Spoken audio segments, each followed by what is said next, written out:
Nesse bate-papo aqui eu vou te trazer muitas curiosidades. Talvez até para você mesmo que já estudou programação neurolinguística, vai perceber que há algumas omissões a respeito da sua origem, qual o termo que começou a ser utilizado antes, até mesmo da programação neurolinguística. Aí lá no finalzinho, se tratando da primeira geração, nós vamos fazer aí um exercíciozinho de modelagem, eu também vou deixar o registro da fotografia desses precursores e dos modelos de excelência quando tudo isso começou. E assim, no finalzinho da década de 60, surgiu o movimento potencial humano. E no seu auge, especialmente ali nos Estados Unidos, na Califórnia, muitos terapeutas romperam com as escolas tradicionais de terapia porque queriam experimentar novos caminhos, experiências novas, algo que trouxesse realmente transformação. E através de técnicas e ferramentas que anteriormente essas pessoas nunca haviam experimentado. E alguns terapeutas, na utilização dessas novas técnicas, ferramentas, obtiveram grande sucesso. E depois eu vou falar um pouquinho sobre eles, vou trazer a fotografia desses modelos aí.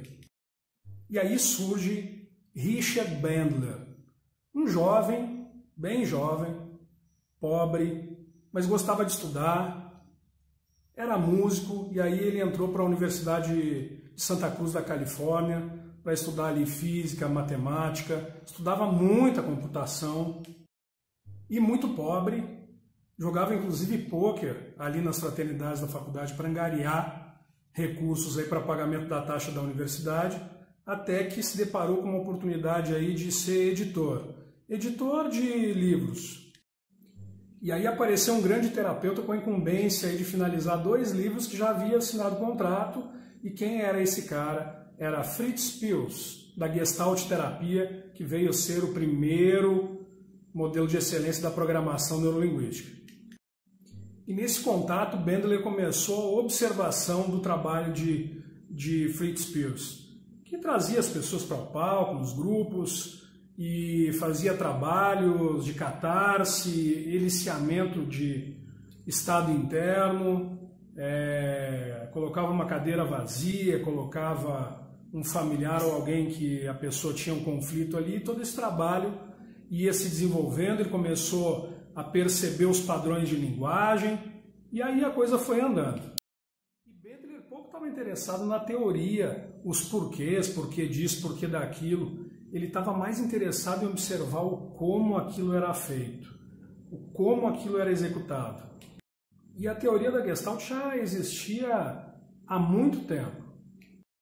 E nesse andar aí, Bandler também estudou psicologia, inclusive fez mestrado, filosofia, e a coisa foi caminhando e começaram os grupos de Gestalt terapia. Foi quando apareceu a primeira curiosidade que eu tenho para te contar aí, ó. Anota. Frank Paselic. Aí iniciaram-se os grupos de estudo em Gestalt, Richard Bandler e Frank Paselic sob o nome de Meta, apenas Meta. E na realização desses grupos de estudo, eles começaram a transmitir esse conhecimento e todos esses padrões e comportamentos avaliados nesses terapeutas, e aí passar para os alunos. E na hora que eles executavam, os resultados eram excelentes. Quando os alunos executavam, não dava muito certo. Eles não sabiam bem o porquê que aquilo não estava funcionando direito e ficaram algumas lacunas. Eles perceberam a necessidade de buscar essa espécie de código para preencher isso. A grande maioria da literatura não fala do Frank Paselic. Aí, com essa lacuna, Richard Bandler chamou um professor seu da universidade, John Grinder, que era um especialista em linguística. E esse cara, ele conseguiu descobrir o que estava faltando. E o seu professor disse a Bandler que poderia explicar quase tudo o que eles estavam fazendo ali através de gramática transformacional. Com a vinda de John Grinder para o grupo, e na medida que John Grinder foi se desenvolvendo ali nos estudos da programação neurolinguística, o Frank Paselic foi ficando meio de lado e depois ele passou a ser somente o líder desses grupos de terapia e ficou durante algum tempo. E aí, depois de 76, mais ou menos, ele acabou se desligando dos grupos de estudo e seguindo aí carreira solo. Os históricos dizem que ele foi para a Rússia aplicar treinamentos e depois ele volta para os Estados Unidos e meio que é reinserido na comunidade da programação não linguística, tanto é que quase ninguém fala dele nesse início dos trabalhos.